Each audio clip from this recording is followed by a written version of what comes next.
الحمد لله وكفى وسلام على سيد الرسل وخاتم الأنبياء وعلى آله وأصحابه الهدى. يا رب صل وسلم دائما أبدا على حبيبك خير الخلق كلهم. قال الله تبارك وتعالى في القرآن الكريم: أعوذ بالله من الشيطان الرجيم. بسم الله الرحمن الرحيم. يا أيها الذين آمنوا اتقوا الله حق تقاته ولا تموتن إلا وأنتم مسلمون. صدق اللہ العظیم. میرے انتہائی قابل احترام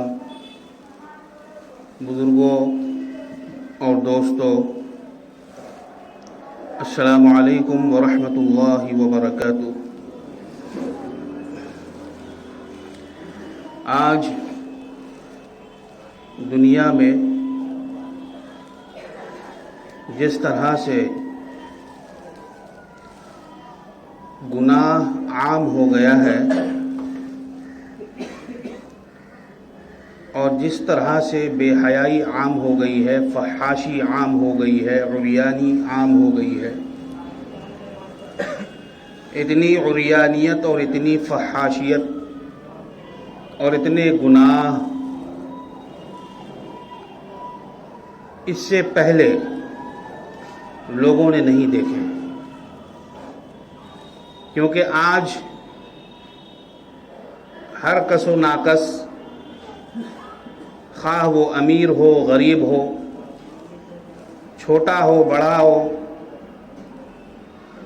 بچہ ہو یا جوان ہو، ادھیڑ ہو یا بوڑھا ہو، ہر ایک کے پاس آپ دیکھیں گے کہ موبائل فون اور وہ بھی ٹچ والا موجود ہے. اور گویا یہ ایک چلتا پھرتا گناہوں کا پٹارا ہے جو ہر وقت ہمارے ساتھ ہے اور جو ہر وقت ہمارے پاس ہے.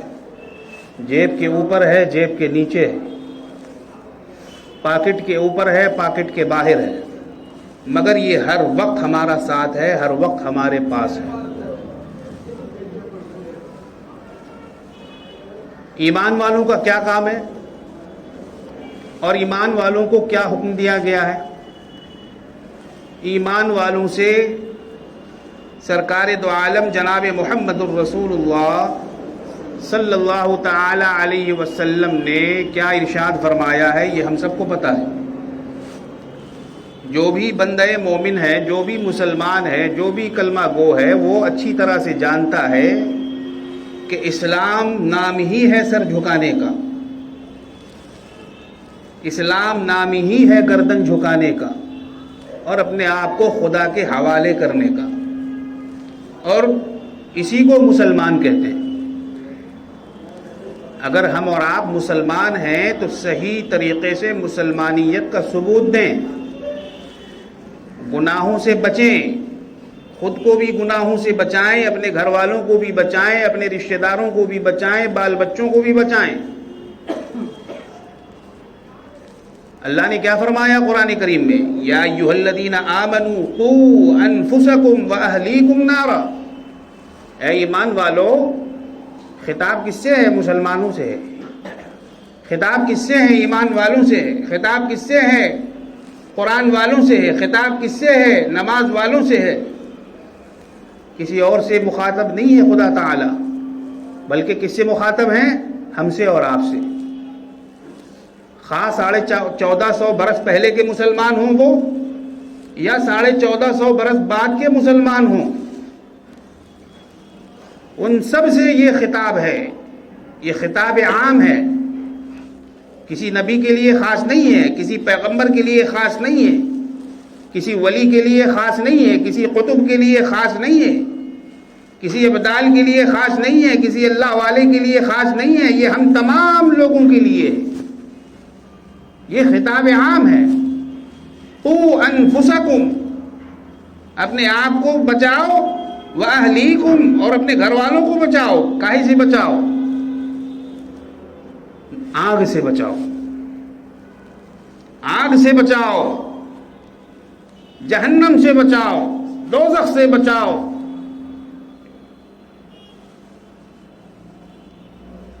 آگ کے اندر کتنی تمازت ہوتی ہے، کتنی گرمی ہوتی ہے،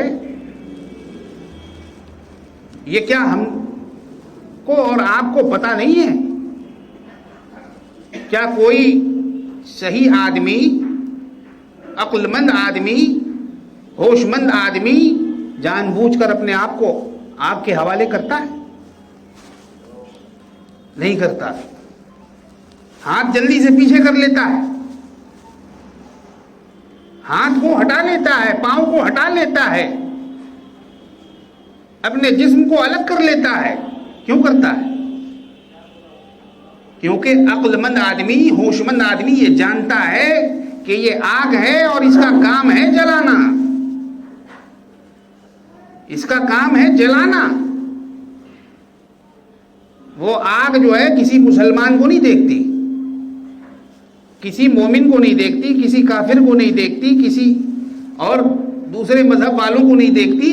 اس کا تو جو کام ہے وہ تو اپنا کام کر کے رہتی ہے۔ تو دنیاوی آگ سے جس طرح سے ہم بھاگتے ہیں اور اپنے آپ کو بچانے کی فکر کرتے ہیں، کوشش کرتے ہیں کہ جیسے بھی ہو، جس طرح سے بھی ہو، بھائی اس آگ سے دور رہنا ہے، اس کے قریب نہیں جانا ہے، اس کے پاس نہیں پھٹکنا ہے، تو ہم جہنم والی آگ کے منتظر کیوں ہیں؟ کیوں ہم گناہوں پر گناہ کیے جا رہے ہیں؟ کیوں عذابوں پر عذاب مولے جا رہے ہیں؟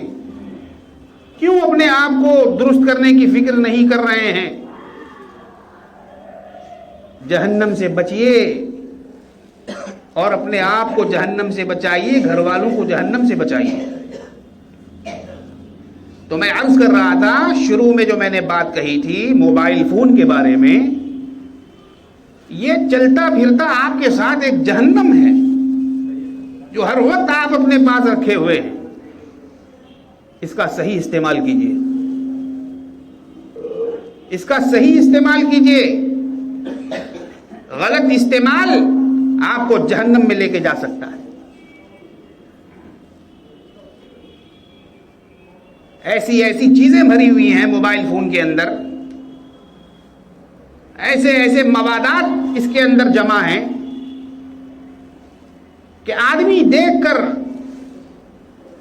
انگشت بدنداں ہو جائے اور ایمان اس کا ڈگمگا جائے۔ ایسی ایسی چیزیں اس کے اندر موجود ہیں، اس سے بچنے کی کوشش کریں۔ خدا نخواستہ اگر اس قسم کے خیالات ذہن میں آتے ہیں، فوراً اس کو کافور کریں اور اسی وقت سوچیں کہ ہم مسلمان ہیں، ہم ایمان والے ہیں، ہم اللہ والے ہیں، ہم یہ گناہ نہیں کریں گے۔ آج ہمارے معاشرے میں گناہوں کی کثرت ہو گئی۔ آج کا نوجوان، آج کا لونڈا ماں باپ کے انڈر میں نہیں ہے، ماں باپ کی بات نہیں مان رہا ہے، ماں باپ کے کہنے پر نہیں چل رہا ہے، دوستوں کے کہنے پہ چل رہا ہے، دوستوں کے کہنے پہ چل رہا ہے، احباب کے کہنے پر چل رہا ہے، لیکن ماں باپ کو فراموش کیے ہوئے۔ اس کو صحیح مسلمان بنانے کی کوشش کریں، اس کو صحیح تعلیم دینے کی کوشش کریں۔ آج ہمارے معاشرے میں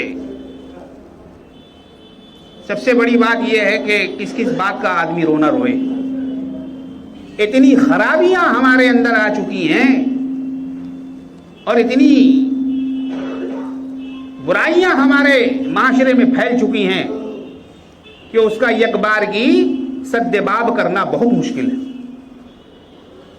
ایک ہی دفعہ میں اس کو ختم کرنا بہت مشکل ہے۔ ہاں، اس کے لیے کیا کرنا ہوگا؟ اس کے لیے ہمیں سب سے پہلے تیار ہونا ہوگا. ہر آدمی اگر یہ فیصلہ کر لے، ہر گھر والا یہ فیصلہ کر لے کہ ہم بالکل شریعت کے مطابق زندگی گزاریں گے، اسلام کے مطابق زندگی گزاریں گے، قرآن کے مطابق زندگی گزاریں گے، رسول کے فرمان کے مطابق زندگی گزاریں گے، تو کہیے ہماری زندگی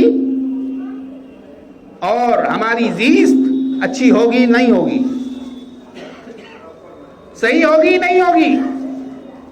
ہمارا معاشرہ اچھا ہوگا نہیں ہوگا؟ میرے بزرگوں اور دوستوں، اس کے اندر بہت سی خرابیاں ہیں اور بہت سی اچھائیاں بھی ہیں. اچھائیوں کو تلاش کرنے کا حکم ہے، برائیوں سے بچتے رہنے کا حکم. اللہ نے کیا فرمایا؟ یا ایھا الذین آمنوا، اے ایمان والو، قوا انفسکم واہلیکم نارا وقودھا الناس والحجارہ. جہنم میں کیا ہوگا؟ ٹکا بوٹی ہوگی، روسٹ کیا جائے گا، بھونا جائے گا. بھونا کباب کھانے والوں، مرغ چنگیزی کھانے والوں، بھون بھون کر روسٹ کر کر کے اس کو اپنے پیٹ کے اندر اتارنے والوں، کبھی جہنم کے بارے میں بھی تو سوچ لیا کرو. کبھی اپنے اعمال کے بارے میں بھی تو سوچ لیا کرو. کبھی اپنے کردار کے بارے میں بھی تو سوچ لیا کرو. کبھی اپنے افکار کے بارے میں بھی تو سوچ لیا کرو کہ ہم کون ہیں، ہم کہاں سے آئے ہیں، ہماری کیا ذمہ داری ہے، ہم کو کیا کرنا ہے. یہ باتیں بھی تو سوچنے کی ہیں. صرف دنیا میں مگن رہیں گے.